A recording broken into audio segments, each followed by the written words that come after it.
Hello everyone and welcome back to my channel. Today I'm looking at my January tarot practice, which for me is a significant practice for the year. It sort of underpins my whole year ahead because in January or sometimes late December I draw about 6 cards from various decks that are of interest to me, and they're like my card for the year to work with and to explore or just to observe what synchronicities come into my life for the year regarding those cards. So I wanted to have a chat about what those 6 cards were for me and the decks that I used to draw those 6 cards. They are pretty much the same as last year, so I do this every single year.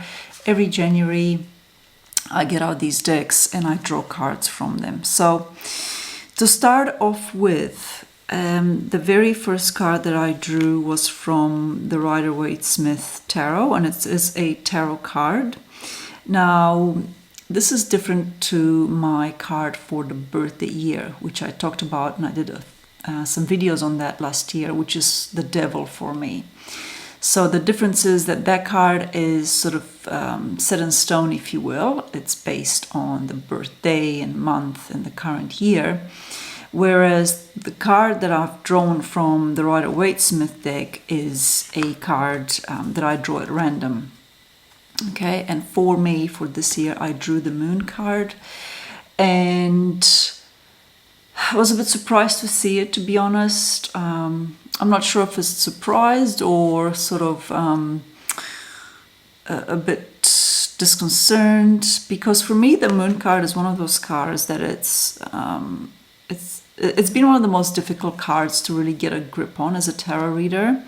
It can mean various things. It can mean, on one hand, uncertainty and lack of clarity and confusion and things not really being what they seem, because it's, as the Moon card, it's nighttime and you can't really see clearly at night. And it often is associated also with illusions and fantasies and things that aren't quite real. So that's my Rider-Waite-Smith card for the year. And I think, though, on the other hand, I see the Moon card as standing for our matriarchal lineage or matrilineal lineage. So it goes back many generations, and it's kind of like the accumulation of all of those generations of females and what their energy is, what karmic lessons or debts or healings that need to take place to resolve that. Certainly that's the case for me. I also see it as being associated with tapping into female power when it comes to psychic development and intuitive faculties. That's certainly the Moon card too.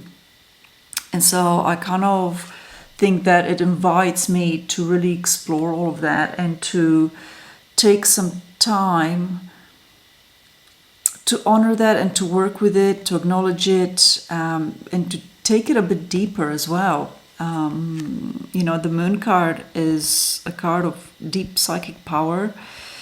At least to me, it can absolutely represent that. So anyhow, that's the very first card that I drew. So it is what it is. It can't be changed. It's something that I've got to work with this year, and I need to honor it and not run away from it. Okay, so that's the Rider-Waite-Smith. So after that, I drew a card from the Herb Crafter's Tarot, which is one of my favorite herbal decks out there. I know there are many, everyone's got their favorite, but for me, this deck sort of encapsulates the energy that I aspire to. Okay, I'm not there yet, not just in terms of knowledge, of course. That takes decades to accumulate this sort of knowledge pertaining to herbs and their medicinal practices. But it's more about a lifestyle with this deck. When you look at it and you see everything is natural in it, like the cast iron, the wood, utensils, the glass jars. You know, there's not plastic, and it just has a feel of groundedness and earthliness about it. I absolutely love it. And so the idea with that is that every year I draw one card with the intent that I have one herb that I'll be working with. Last year for me it was a sunflower, and that was absolutely beautiful. It was absolutely, I loved, I mean, who doesn't like sunflowers, right? They are just, they're just stunning. And this year I didn't actually get a herb. I got a card that encapsulates, I think, the whole herbal realm. I got Pachamama, the universe. And as you can see, there are lots of different herbs within this card. I love the flower mandala. I love the placement of the stones. Everything about it is just really welcoming, and it's kind of like holding me in that sacred space of our earth. But I think also what this card is trying to tell me is that this year is not just about one herb. Rather, it's about me being part of all of it and immersing myself in everything related to herbal medicine and to gardening. And it's really funny because when I saw this, I thought of my recent role at the community gardens. So I volunteered to be on the committee for the local community gardens here in the Whitsundays. And there aren't many of us. In fact, it was kind of floundering and pretty much looking to close. They were really struggling to get people on the committee. You need to have a minimum number to run it as a not-for-profit organization. And I knew before we even moved here that that was something I wanted to get involved in. I think for many reasons, not just because I love gardening, but I just love what they stand for, grassroots connections and community and local food networks and all sorts of things about it. So there's a lot of work there at the moment because it's summertime and everything grows here incredibly fast. But I have a vision for taking it into the future, and I'm certainly going to work really hard to support it. So yeah, I absolutely loved this card. I think it's just encouraging me to embrace all aspects of gardening and herbalism, and to continue on that path. It's very, very close to my heart. Next card I drew was from the Tarot of Gemstones and Crystals. Now this version is out of print, but it is my most favorite version. There is an updated or a later version that they changed the background, and it's in my opinion not as good as the very first one. I did do a comparison of both those on my YouTube channel if you wanna check it out. I'll put the link in the description box below. So anyway, so I draw, similar to the Herb Crafters, I draw one card from this deck to sort of, you know, obtain a crystal or a gemstone to work with for the year. And perhaps it's a bit of a sneaky excuse for me to acquire some gemstone jewelry or crystals and things like that.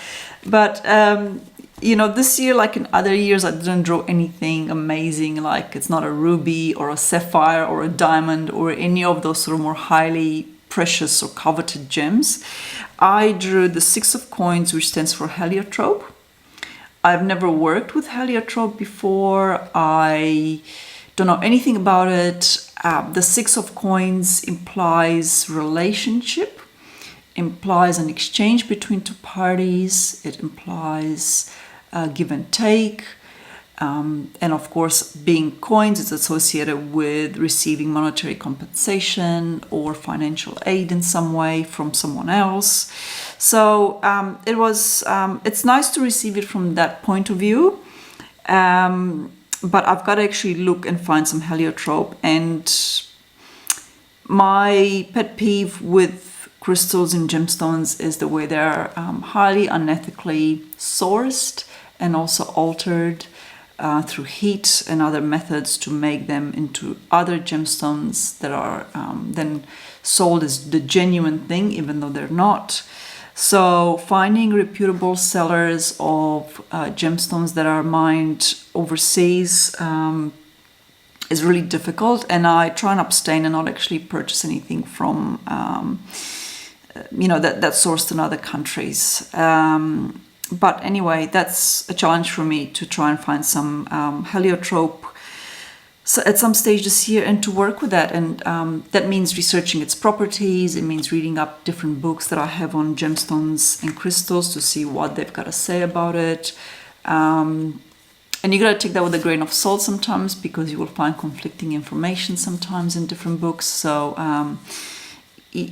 crystals aren't really my thing in terms of one of my craft tools, but I do recognize their value and importance, and so I like to work with them minimally but in depth. The next card that I drew is from the Dark Goddess Tarot. Now, this is a really significant deck for me in terms of substance and power and potency. So every year I draw one Dark Goddess from here to work with. And this year I drew Tsonopwa. I'm not sure if that's how you pronounce it, but it is also the Six of Pentacles or Six of Earth. So it mirrors the card that I drew from the Tarot of Gemstones and Crystals in that sense. So I kind of feel like when you get doubles, or it's sometimes even triples, it really emphasizes that energy or that lesson, that card message for the year. So I did look at this little booklet that comes with the deck I have. I don't have the big book. It's on my list to get at some stage, but she's the, I can't pronounce this properly, but Quaquitil, Wild Woman of the Woods. And the message that the creator has with this card is measure wealth by giving. I love that so much. One of my favorite sayings is, the more I give, the more I receive. And that certainly has been absolutely true for me in life. Even think when you do simple things like decluttering and donating lots of stuff that you have, or getting rid of things that you're just simply hoarding, essentially. And when you donate them and you make space into your life, then you get amazing new things come in that other people offer. That's always worked for me. And so I really appreciate this message. I think it's really pertinent about where I am right now in my life. And I think about even things like what I talked about before, going to the community gardens. That's all volunteer, putting in lots of hours of doing tasks that, quite frankly, in this heat are really difficult to do, like mowing and weeding and all that sort of stuff. It is so hot here at the moment, but it needs to be done. And it's a form of community service. But I do enjoy it. I really like doing that. So for me, it doesn't feel that bad. Okay, the actual work itself when you're very hot and sweaty isn't very enjoyable, but the bigger picture is what sustains me in the long run. So anyhow, that's the Dark Goddess Tarot, a really lovely draw there. I also drew a card from the Kentiji Oracle, and it's the same as last year. I obtained the chasm shrinks as you step across, okay? And it's a picture of a woman stepping boldly and wildly across a big, deep crevice, essentially. And I do feel like this continues last year's work in terms of me moving forwards with my tarot practice and what I want to do long term with not just tarot and astrology, but also natural magic. And I'm doing a lot of work and study in that sphere at the moment. So it's supporting me to move forwards with that and really encouraging that as the right move for me, even though it's sort of like small steps at a time. But I feel like what this is really saying is not so much about the physical step, but it's about the inner feeling and how I feel really confident about that. And I don't doubt that as a path. I think I never have on a personal level, but I certainly struggle with how I put that out there into the wider world. And while that final form hasn't yet taken shape, I'm slowly but surely moving towards that. Rightio. And last but certainly not least, I have a card from the Weaver's Oracle. This is such a work of art. It's such a beautiful deck. I can't really express how significant this deck is for me. And I can't even explain why I love it so much. Like, I feel like it's like almost like primordial, and it comes from some place that's not a logical place. But it's a good place. So I draw one card each year from there too, and I drew the Crag. Crag is Grandmother Weaves the Wind. There she is.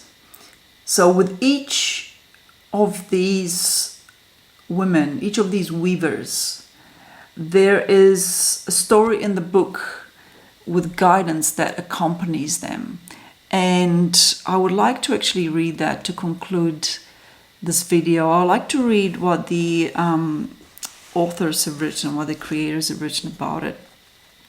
And this was under the section called Her Cloth. So here we are, sisters. We were anxious before, and now we have fear in abundance. But here we are, crouched together, far inside the weaver's world.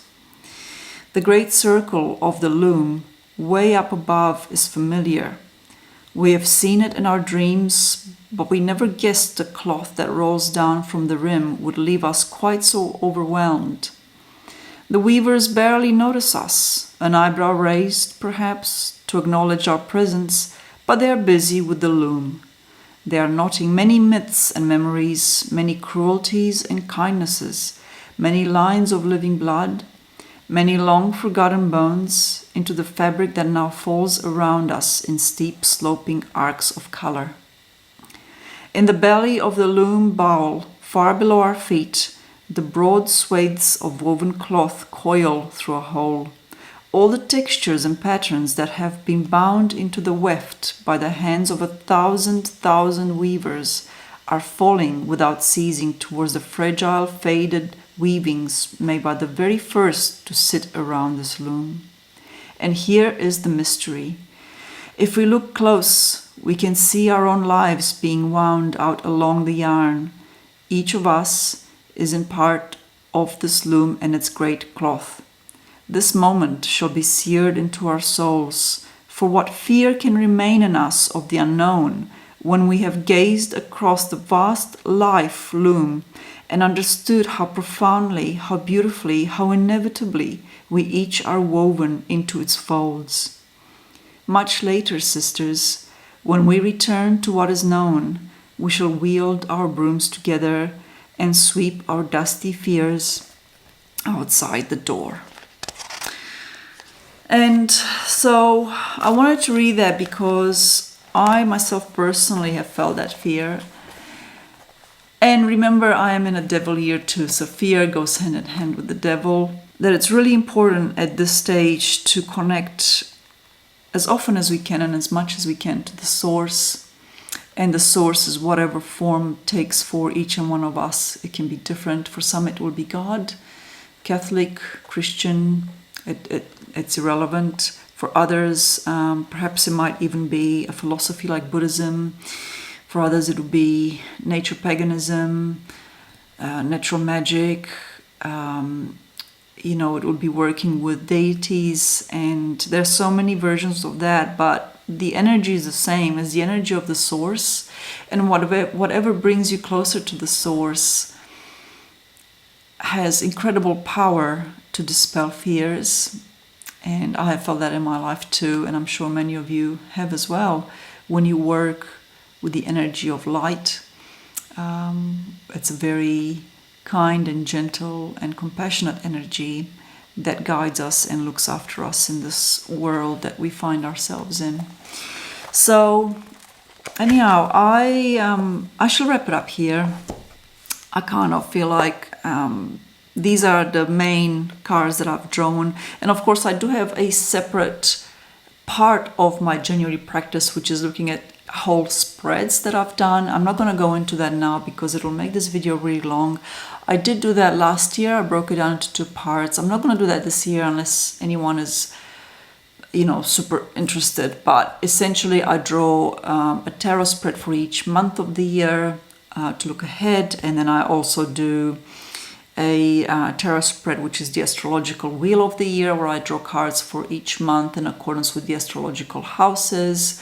And I do Lenormand readings, and I think there's a couple of other readings that I do, but yeah, they're just really pivotal for me for the whole year ahead, because they give me like the snapshot of what this year is going to be about, what to expect, what to anticipate, and what to work with energetically, and also what to learn about. So that's in essence my January tarot practice.